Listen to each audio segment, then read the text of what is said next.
This video is presented for historical and educational purposes only. World Documentary Archives strongly condemns hate speech, violence, and all forms of extremism. Excerpt, FBI captured German. Read all about it. Nasty spy-gang captured. We sat in our theaters unbelieving as motion pictures exposed Nazi espionage in America. As Germans, we know that if America is to be free, we must destroy the chain that ties the whole misery of American politics together. And that chain is the United States Constitution. Could these things really be? Yes, these subversive acts were happening in real life every day. German-American Bunds, organized for the purpose of destroying us, marched under our very noses.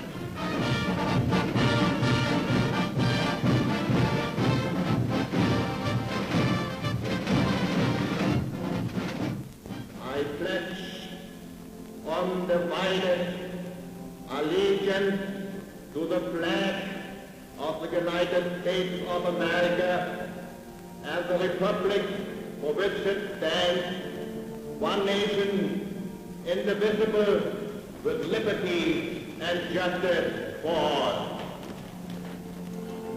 In our press, we read the news from abroad that Nazis were spending millions, arming Germany to the teeth.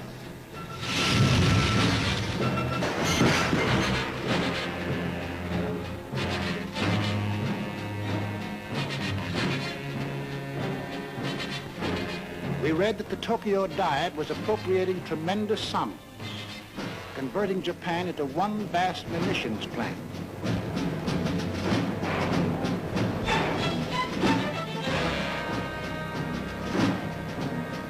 We watched these supposedly poor, have-not nations spend huge sums for armament, and we wondered why.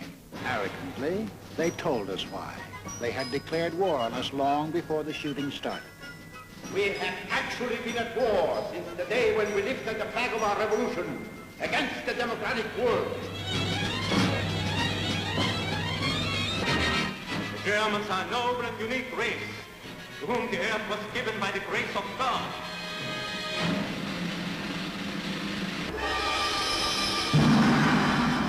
The world must come to look up to our emperor as the great ruler of all nations.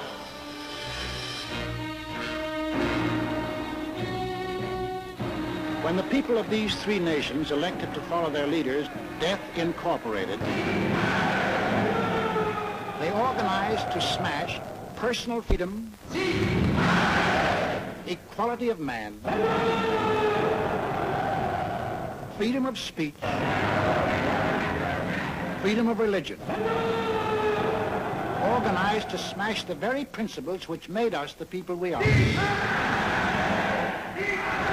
So in December 1938, when the Gallup poll asked us, should the United States increase the strength of its Army, Navy, and Air Force, we answered yes, 85%. It was time to look to our defense. Gentlemen, this is the Military Affairs Committee of the United States House of Representatives meeting for the purpose of considering national defense. The Navy is asking for an increase of 25% in authorized naval tonnage in view of the grave international situation. Congress, reflecting the voice of the people, appropriated the largest sum for military use ever voted during peace in American history. We didn't dream that a few years later it would look like peanuts. On March 14th, 1939, Adolf Hitler broke the pledge he made at Munich. He took over all the rest of Czechoslovakia. There would be no more peace in our time. April 7th, 1939, as we here in America observe Good Friday,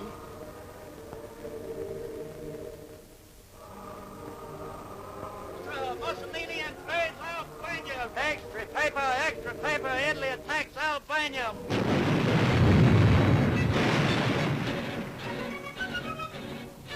the picture was becoming clear. The conquering forces of violence were being set loose in the world. Where would they stop? In an effort to avert a world war, President Roosevelt, as a neutral, sent messages to Hitler and Mussolini asking their promise to respect the independence of 30 free countries. Und vor allem diese Anfrage von Roosevelts. To Adolf Hitler, this message was a huge joke as he repeated the names to a jeering Reichstag. Schweden, Dänemark, Niederlande, Belgien, Großbritannien, Irland, Frankreich, Portugal, Spanien, die Schweiz, Liechtenstein, Luxemburg, Polen, Ungarn, Rumänien, Jugoslawien, Russland, Bulgarien, Türkei, Irak, Arabien, Syrien, Palästina, Ägypten. This was the only answer the president received. On September the 1st, 1939, the Nazi army smashed into Poland.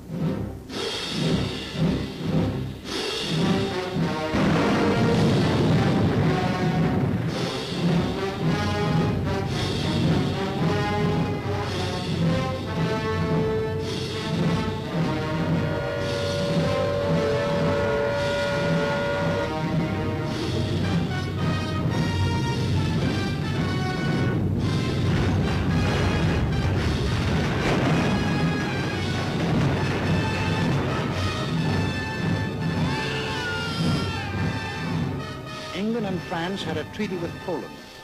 Would they act now? At home, we listened in suspense. Adolf Hitler's all-out attack on Poland makes the long-dreaded European war a certainty. Prime Minister Chamberlain of Great Britain gave the Nazi dictator a 0 hour for withdrawing his troops from Poland. That 0 hour ends now. At this time, we transfer you to London for an important announcement by the British Prime Minister. Up to the very last, it would have been quite possible to have arranged a peaceful and honorable settlement between Germany and Poland. But Hitler would not have it. With a situation in which no word given by Germany's ruler could be trusted, and no people or country could feel itself safe, had become intolerable. Now, may God bless you all, and may he defend the right. For it is evil things that we shall be fighting against. And against them I am certain that the right will prevail. 6 hours after Great Britain declared war on Nazi Germany, the Republic of France followed. All France is in a maelstrom of activity. The Maginot Line has already opened fire on the Germans. The sparring is ended. World War II has begun.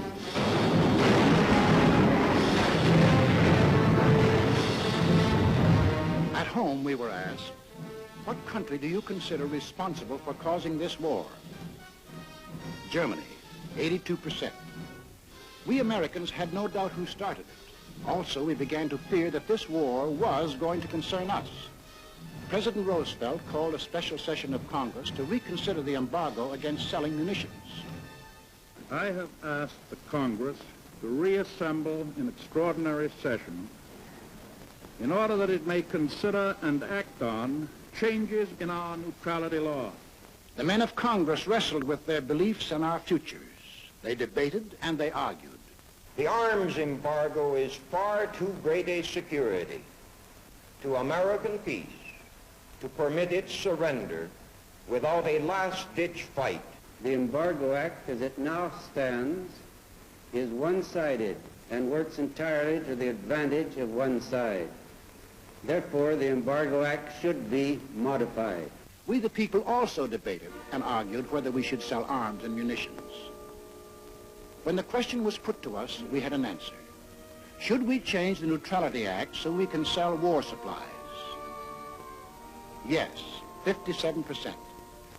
Shortly after, our representatives changed the Neutrality Act. We lifted the embargo on arms and munitions. Now we would sell if purchasers would pay and take the stuff away in their own ships. American ships were still barred from combat zones. Meanwhile, on the other side of the globe,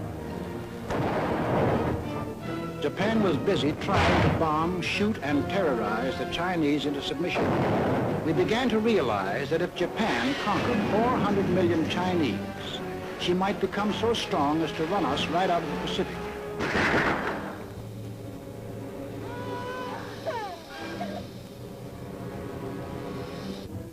You will remember that 2 years earlier, in September 1937, when we were asked, in the present fight between Japan and China, are your sympathies with either side?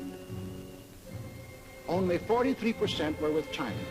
Most of us were undecided. In June 1939, when we were asked the same question, 74% said we were with China.